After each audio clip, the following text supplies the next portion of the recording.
안녕하십니까. 인하대학교 경영대학 명예교수 이경환입니다. 이번 시간에는 파워순환 패러다임과 완전 기능경제의 5번째 주제인 경제발전과 정부의 역할 중에 재정정책과 국가경제에 대해서 여러분과 함께 공부하는 시간을 갖기로 하겠습니다. 먼저 재정정책이 무엇인가 하게 되면 재정정책은 정부가 경기 관리를 위해서 세입과 세출을 조절하는 그런 정책이고, 경제 안정화, 경제 발전 또는 소득 재분배와 자원 배분 등의 기능을 포함합니다. 이러한 재정 정책에 대해서 자유시장주의자들의 견해에 대해서 먼저 알아보는 그런 시간을 갖기로 하겠습니다. 자유시장에 의할 것 같으면 1970년대 이후 선진 산업국가에서 경제에 대한 정부 개입은 경제적 불안을 야기시나 광범위하게 비난을 하였습니다. 특별히 우리가 알고 있는 바와 같이 미국의 레이건 정부 이후에 신자유주의 경제자들은 바로 정부의 개입을 반대하고 있었습니다. 이런 과정에서 일련의 그 연구를 살펴보게 되면 정부는 민간 부분을 규제하며 보조금을 지급하고 경직된 예산에 의해서 제약을 받지 않으므로 경제적 성장과 거시경제 안정에 기하기보다는 오히려 저해한다고 주장하고 있습니다. 정부의 재정적 개입은 바로 인플레이션을 야기시키고, 보다 높은 세금은 세금 이동 인플레이션 야기와 직간접으로 제품 가격에 반영된다 하고 있습니다. 정부의 개입은 능률을 저해하고 시장에 의해서 자원 분배의 지장을 초래합니다. 정부의 생산 보조금 지급과 능률적인 규제에서 실패하더라도 정부는 파산하지 않으므로 정부는 비능률적 의사결정에 민감할 수 없다고 코란이는 주장하고 있습니다. 그러나 일련한 이런 실증적 연구로부터 우리가 살펴본 바에 의하면 경제활동에 대한 정부 개입이 경제에 부정적인 영향을 끼치는 것이 아니라는 것이 실증적으로 밝혀지고 있습니다. 자, 여기에 대해서 우리가 잠시 살펴보는 그런 시간을 갖기로 하겠습니다. 첫째, 우리가 보면은 적자 예산과 인플레이션이 어떤 관계냐 하는 것입니다. 결론적으로 먼저 말씀드리게 되면은 적자 예산이 인플레이션을 유발한다는 것을 일반화한다는 것에는 어떤 한계가 있다 하는 것입니다. 연구한 결과를 보게 되면은 OECD 25개국을 대상으로 1965년에서 1980년까지 그 자료를 중심으로 분석한 결과 적자 예산이 인플레이션에 심각한 영향을 주고 있지 않고 있다는 것이 밝혀지고 있습니다.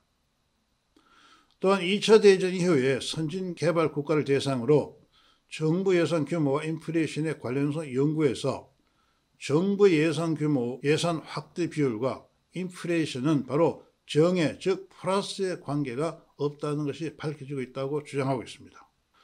조세 수준과 정부 지출이 높을 경우 투자와 생산성 성장이나 산출 성장에 부정적 영향을 미치는 건 확실합니다. 그러나 무역 성과에는 긍정적인 관계가 있고, 또는 세율과 정부 지출이 인플레이션에 미친 영향이 거의 없다고 케이노 씨가 주장하고 있습니다. 일본의 조세율이라든가 정부 지출이 지난 30년 동안 OECD 국가 중에 가장 낮으며, 투자 수준과 생산성 성장이라든가 산출 성장률이 다른 OECD 나라에 비해서 현격히 높습니다.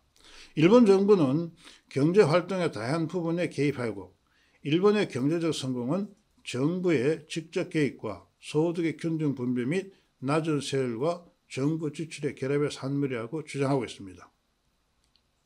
그러나 여기서 중요한 것이 바로 뭐냐면은 조세 수준이라든가 재정적 지출이 경제 주체의 생산적인 경제 활동에 계속적인 인센티브를 줄 때 국가 경제가 발전한다 하는 것입니다. 다시 말씀드리면은 정부의 재정 정책이 바로 경제 주체들의 생산적인 경제 활동에 참여하지 않게 될 때는 바로 이것이 국가 경제에 마이너스 효과가 나타난다 하는 것을 알 수가 있습니다.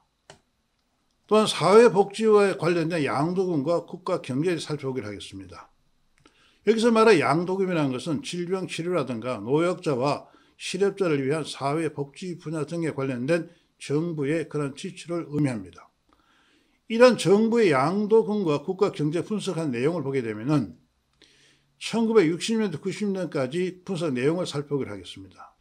일본을 포함할 경우 양도금은 투자 수준이라든가 산출 성장에 부정적인 역할을 하고 있습니다. 그러나 무역 성과와 실업에는 긍정적인 영향을 미칩니다. 이 분석에서 일본을 제외할 경우에 투자 수준과 산출 성장에 미친 영향은 미약하고 양도금은 무역 성과와 실업에는 긍정적인 역할을 합니다. 양도금이 인플레이션에 미친 영향은 일본의 포함 여부에 관계없이 통계적으로 유의한 차이가 없다고 나타나고 있습니다.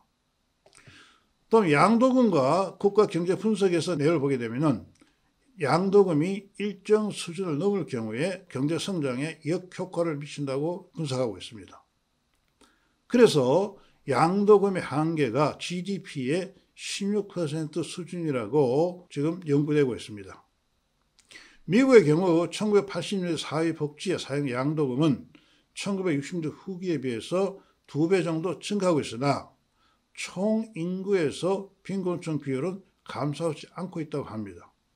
즉 정부에 의한 소득 재분배 프로그램이 투자 수준과 산출 성장에 미치는 영향은 미약하고 무역 성과와 실업에는 긍정적인 역할을 한다고 알려져 있습니다.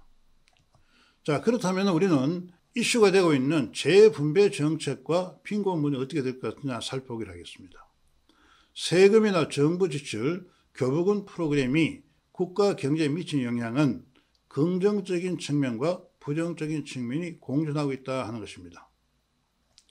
세금과 정부 지출, 교부금 프로그램에 의한 정부의 개입이 국가 경제를 저해한다는 시장 자유주의자들의 견해가 일반화하기는 어렵다는 것이 결론입니다.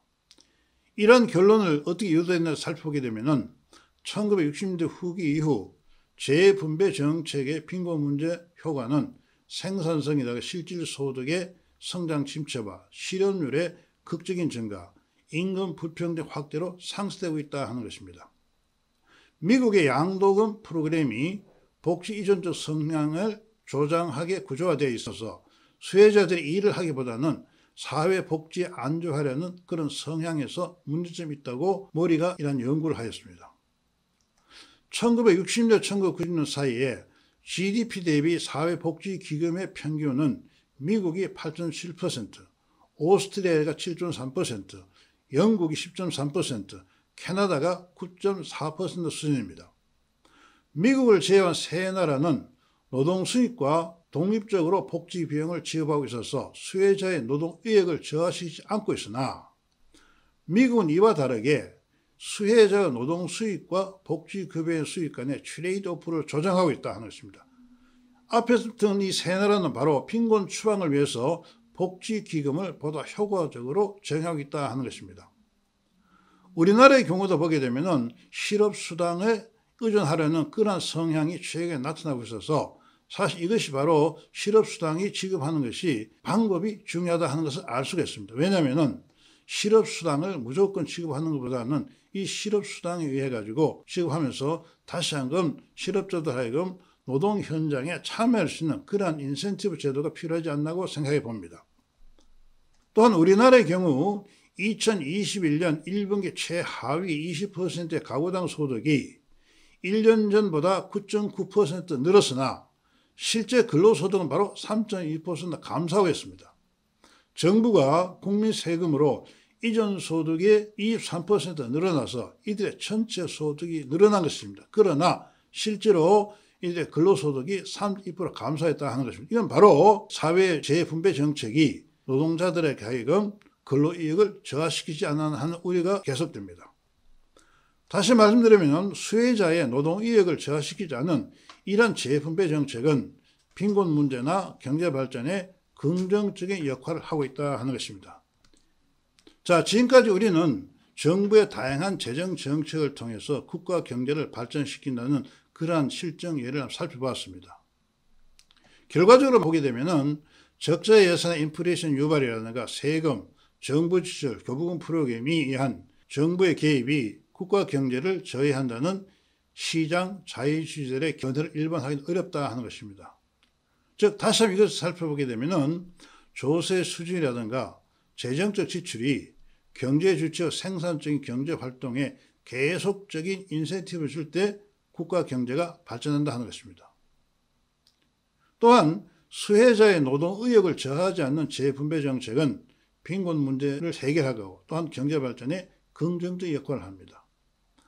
다시 말씀드립니다. 무조건적인 그러한 재분배 정책보다는 재분배의 핵심이 바로 수혜자들 하여금 노동 의욕을 저하시키지 않는 그런 재분배 정책이 매우 중요하다 하는 것입니다. 또한 정부에 의한 소득 재분배 프로그램이 투자 수준과 산출 성장에 미친 영향을 미약하며 무역 성과라든가 실업에는 긍정적인 역할을 한다 하는 것입니다. 자, 그렇다면은 어떠한 재정 정책이 결국은 경제 주체로 하여금 노동 이익을 저하시키지 않고 바로 국가 경제를 발전시키냐 하는 것입니다.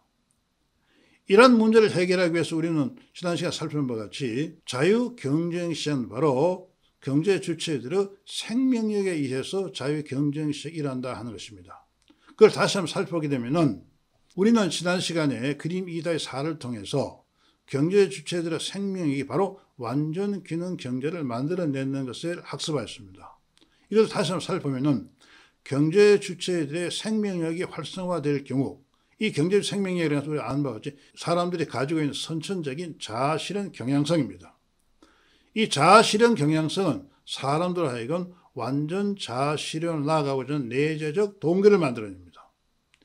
이런 자아실현 경향성의 생명 활성화됐고 파워의 다섯 속성이 활성화됩니다. 파워의 다섯 속성이 활성화되면서 든 사람들은 바로 완전 기능 행동을 유발하게 되는 것이죠. 이런 경제 주체들에게 파워 다섯 속성이 활성화될 경우 이들은 바로 완전 기능 경제적 행동을 만들어냅니다. 이런 완전 기능 경제적 행동은 바로 자아실현 자유주의와 함께 완전 기능 경제를 만들어낸다 하는 것입니다. 따라서 경제 주체들의 생명력을 활성화시키는 정부의 재정 정책은 수혜자들 하여금 자신의 역량을 자율적으로 함양하게 하고 노동의욕을 고양시키고 완전 기능 경제적 행동을 유발하여 경제적 자립을 이끌어낸다 하는 것입니다. 즉 다시 말씀드리면 생명력 회복을 위한 교육 프로그램과 함께하는 정부의 재정 정책은 수혜자의 역량 개발 노력과 노동의욕을 고양하고 빈곤 문제 해결하고 경제 발전에 긍정적인 역할을 한다 하는 것입니다. 우리는 지금까지 살펴본 바와 같이 정부의 다양한 재정 정책과 국가 경제 발전에 대해서 살펴보았습니다. 모든 재정 정책이 성공하는 것이 아니라 재정 정책이 국가 경제 발전을 이끌어가기 위해서는 그 재정 정책이 바로 경제 주체들의 생명력을 활성화할 때 이러한 재정 정책은 바로 국가 경제를 성공히 이끌어낸다 하는 것입니다. 이걸 다시 한번 말씀드리게 되면은 경제 주체들의 생명력을 활성화시키는 정부의 재정 정책은 완전 기능 경제를 이끌어낸다 하는 것입니다. 왜 그러냐면은 이러한 생명력을 활성화하는 재정 정책은 그 경제 주체들 하여금 생산적인 경제 활동에 참여시키기 때문에 그렇다 하는 것입니다. 이런 관점에서 우리나라도 지금 여러 가지 재정 정책이 이슈가 되고 있습니다.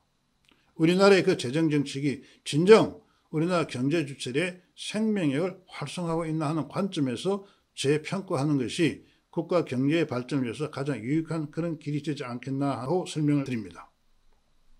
우리는 지금까지 국가 경제의 발전을 위해서 정부의 역할을 생산 요소 개발의 측면과 인적 자원의 개발과 노동시장의 균형과 R&D 정책과 금융시장의 효율성 확립과 정부의 재정 정책의 관점에서 우리가 공부를 했습니다. 결론적으로 이와 같은 정부의 재정적 성공을 위해서는 바로 국가적 수준에서 인성 문화의 확립이 요청된다 하는 것입니다. 왜냐하면 우리가 공부한 것 같이 인성 문화는 바로 경제 주체들의 생명을 활성화하고 이러한 경제 주체 활성화 생명력은 바로 경제 주체들의 다양한 영역에서 경쟁과 협력을 만들어내고 이들의 인적 역량을 개발하고 이런 경쟁과 협력과 인적 역량이 결합해서 경쟁과 협력의 자유 경쟁 시장이 만들어지고 이것이 나아가서 국가 경제를 자연스럽게 발전시키는 그런 메커니즘을 만들어낸다 하는 것입니다. 지금까지 이 강의에 참석 여러분들께 감사를 드리고 문화를 개발하고 확립하는 것이 국가 경제의 성공 핵심이라는 것을 다시 한번 강조합니다. 다음 시간에는 경제 발전을 위한 민간 부문의 역할에 대해 여러분과 함께 공부하기로 하겠습니다. 이 강의에 참석 여러분께 감사를 드립니다. 이 강의를 마치겠습니다. 감사합니다.